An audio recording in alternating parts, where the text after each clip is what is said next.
Hello दोस्तों, welcome to way to dream. हमारी scheme series में आज हम डिस्कस करेंगे स्वामित्व स्कीम के बारे में, जो कि हमें बताती है survey of village and mapping with improvise technology in village area. ठीक है, ये है इस स्कीम की फुल फॉर्म।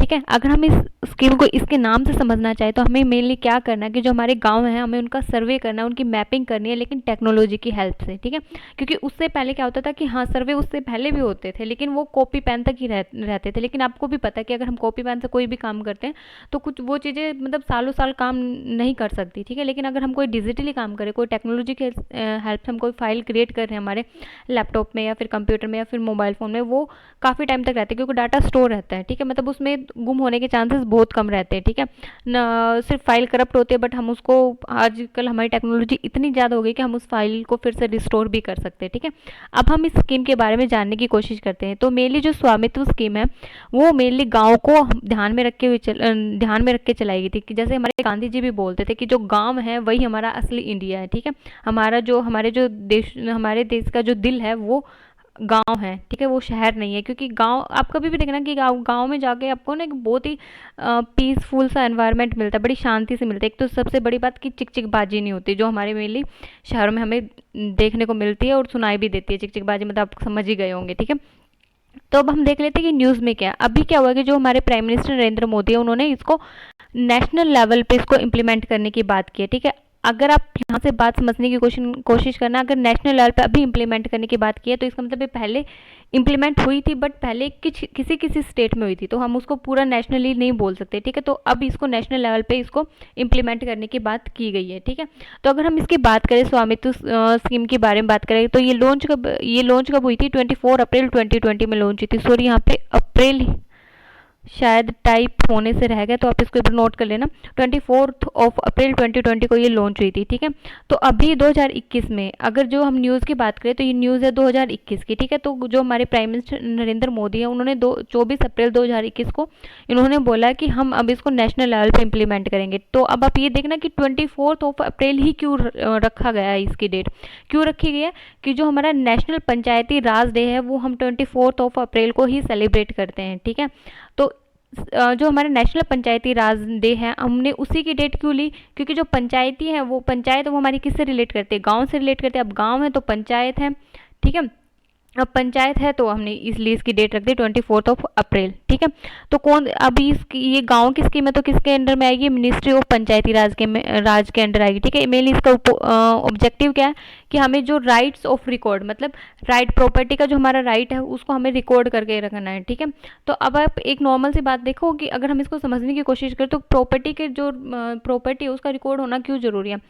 आप किसी भी एक नॉर्मल इंसान की तरह से सोच के देखो कि अगर हमारे पास हमारी प्रॉपर्टी का रिकॉर्ड है तो हमारे पास क्या होगा? अगर हम कहीं टैक्स लेने जा रहे हैं तो हमें उसमें हमारे लिए बहुत मतलब बहुत आसान हो जाएगा हमें टैक्स के लिए, क्योंकि आपको भी पता है कि हमें प्रॉपर्टी वगैरह अपनी दिखानी पड़ती है। ठीक है, अगर हमारे पास उसके रिकॉर्ड है तो एक तरह से आप ये बोल सकते हैं कि आपके काफ़ी सारे जो काम है वो बहुत ईजिली हो जाएंगे। ठीक है, आपको मतलब ऐसे नहीं है कि बार बार आपको पेपर वेपर लेके कुछ काम करना पड़ रहा है। एक आप बोल सकते हो आपको एक आधार कार्ड की तरह आपका प्रॉपर्टी कार्ड का जो नंबर है वो दिया जाएगा। ठीक है, तो आप उस नंबर की जैसे हमारे कई जगह सिर्फ हमें आधार कार्ड का जो नंबर उसकी हेल्प से हमारे बहुत सारे काम सोल्व हो जाते हैं। ठीक है, तो ऐसे हमें एक अपना प्रॉपर्टी कार्ड मिलेगा। ठीक है, जिसके ऊपर एक यूनिक आइडेंटिफिकेशन नंबर होगा और जिसकी हेल्प से आपके बहुत सारे जो प्रॉपर्टी से रिलेटेड काम है वो वहीं के वहीं सोल्व हो जाएंगे। मतलब एक तरह से आप समझ सकते हो कि पेपरों की जो ऐसा बोलते हैं ना टेंशन होती है कि पेपर लेके घूमना, ठीक है, कहीं गुम ना हो जाए, वो ना हो जाए, तो वो सारी आपकी सिरदर्दी खत्म हो जाएगी।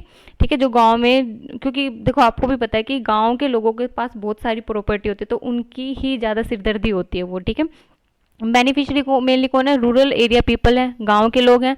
करंट स्टेट क्या है कि अभी भी ये एक्टिव है, और अगर आपको इसके बारे में कुछ और जानकारी चाहिए तो आप इस वाली वेबसाइट पे जाके भी सर्च कर सकते हैं। ठीक है, अगर अब हम इस स्कीम के बारे में समझने की कोशिश करें, ठीक है, तो इस स्कीम के बारे में आप एक बात करना। देखो अगर ये 2020 में स्टार्ट हुई थी, 2020 में इसका फर्स्ट फेज स्टार्ट हुआ था। ठीक है, फर्स्ट फेज इसका स्टार्ट हुआ था, तो फर्स्ट फेज के अंदर जो हमारी गवर्नमेंट थी उसने बोलते थे कि हम 1 लाख गाँव को कवर करेंगे, ठीक है।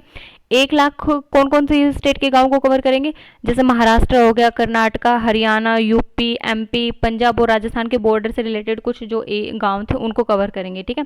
लेकिन 1 लाख सिर्फ इसके फर्स्ट फेज में थे, ठीक है। अगर हम ओवरऑल इसको कवर करने की कोशिश करेंगे तो हम कम से कम हमारे 6.5 लाख गाँव को कवर करेंगे, 6.5 लाख या 7 लाख गाँव को हम कवर करके चलेंगे, ठीक है इसमें।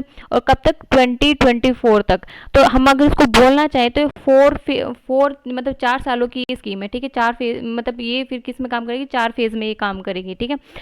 अगर अब हम इसमें आगे की बात करें, जो इसकी इम्प्लीमेंटेशन जो पार्टनर होगा वो होगा सर्वे ऑफ इंडिया, क्योंकि अगर किसी चीज़ के बारे में हमें जानकारी ही नहीं है तो हम उसको इम्प्लीमेंट कैसे करेंगे, हम उस चीज़ को कैसे अप्लाई करेंगे।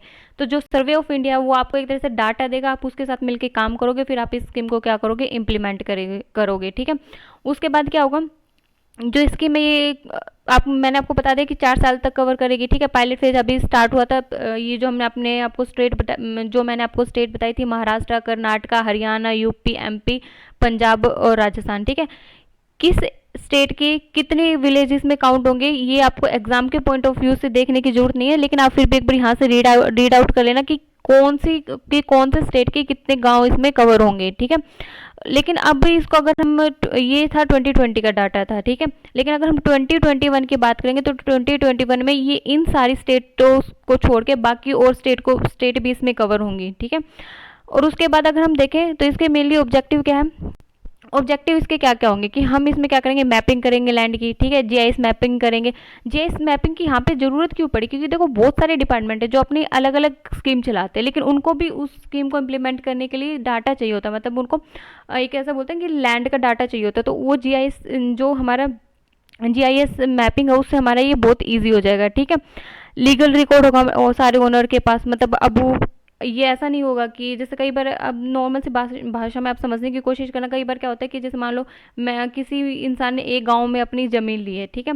उस गांव में उसके कोई रिश्तेदार रहते हैं, तो वो क्या करता है अपनी कि जो आपकी उसकी जितनी भी प्रॉपर्टी के जो कागज होते हैं वो उसके पास रख के अपने घर चला जाता है, लेकिन वो फिर भूल जाता है कि मेरे सारे के सारे डॉक्यूमेंट गए कहाँ पे। तो अब इससे क्या होगा कि ये वाली सिरदर्दी नहीं रहेगी भाई, तुम्हारे कागज जिस किसी के पास भी हो तुम्हें कोई फर्क नहीं पड़ेगा, क्योंकि तुम्हारे पास एक कार्ड होगा जिसके ऊपर तुम्हारा यूनिक आइडेंटिफिकेशन नंबर होगा, जिससे तुम्हें अपनी जो खुद की जो तुम्हारी लैंड है उसका सारा का सारा तुम्हें ब्यौरा मिल जाएगा, ठीक है। प्रॉपर्टी टैक्स में तुम्हें ईजी रहेगा, ठीक है। स्टेबिलिटी बनी रहेगी कि मतलब फाइनेंशियल स्टेबिलिटी बनी रहेगी, ठीक है।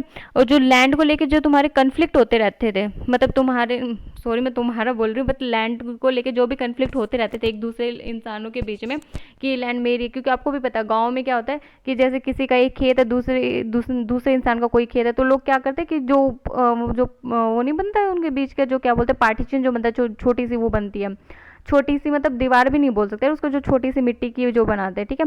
उसको मतलब मेनली जो लोग होते हैं वो क्या करते हैं कि थोड़ा सा खिसका के अपनी तरफ ले आते हैं, ठीक है, बोलते हैं अब ये ज़मीन मेरी होगी। तो इस चीज़ का इशू भी वहाँ पे ख़त्म होगा, क्योंकि अब आपका डाटा उसके अंदर आ गया, तो अब किसकी कितनी ज़मीन है वो उस डाटा के अंदर है। तो आप ऐसा नहीं कर सकते कि अपने थोड़ी सी खिसका के वो ज़मीन अपने अंदर मिला ली, फिर वो रात को फिर दूसरा इंसान गया उसने वो अपने अंदर मिला ली। ये चीज़ें गाँव में बहुत होती थी, ठीक है। तो ये सारी चीज़ें नहीं होंगी अब। और उसके बाद क्या है, जो हमारी ग्राम पंचायत है, ग्राम पंचायत भी अगर गाँव के लिए कुछ करना चाहती है तो उनको भी बहुत ज़्यादा ईज़ होगी इस चीज़ में, मतलब उनको बड़ी आसानी होगी ये सारे काम करते हुए, कि अब उनको भी टेंशन नहीं होगी कि यार ये ज़मीन किसकी, ये ज़मीन किसकी, क्योंकि बड़े इशू चलते रहते हैं, ये सब की लड़ाई होती रहती है। वो बोलता है कि नहीं ये ज़मीन तो मेरे बाप दादा की, वो बोलता है नहीं ये ज़मीन मेरे बाप दादा की है। तो अब ऐसी ये सारी की सारी चीज़ें ख़त्म हो जाएंगी, ठीक है। बेनिफिट क्या क्या होगा, सबसे पहले तो बात है, सबसे पहले तो जो चीज़ है कि एक तरह से हिस्ट्री चेंजर का काम करेगा, क्योंकि देखो गांव में इस चीज़ की वाकई में बड़ी ज़रूरत थी कि कोई ऐसा सिस्टम हो जो उनके लैंड का जो रिकॉर्ड है उसको रखे, ताकि ये सारी चीज़ें कवर हो जाए। क्योंकि गांव में भी आपको पता है कि जो मेनली सब लोग हैं वो एग्रीकल्चर से बिलोंग करते हैं, मतलब सारे के सारे लोग खेती करते हैं। अब खेती के लिए ज़मीन चाहिए, अब ज़मीन है तो वहाँ पे इशू भी होंगे, ठीक है। तो आप लोगों को सुनने में भी मिलता होगा, ठीक है। शहर में लोगों को होता है सबको अपने से मतलब रहता है, किसी से कोई लेना देना नहीं रहता, ठीक है। ना लोगों के पास इतनी प्रॉपर्टी के रिलेटेड इशू होते, क्योंकि उन लोगों के पास इतना ही उनकी कमाई होती है कि जितना वो अपनी लाइफ को ईजिली से मतलब चला सकते हैं, ठीक है, क्योंकि स्टैंडर्ड ऑफ लाइफ ही इतना हाई हो जाता है। लेकिन गांव में क्या है, लोग की जैसे बोलते हैं ना प्रॉपर्टी उनकी इज्जत होती है, ठीक है। तो प्रॉपर्टी के जो मेनली जो इश्यूज हैं आपको गांव से ही देखने को मिलेंगे, ठीक है।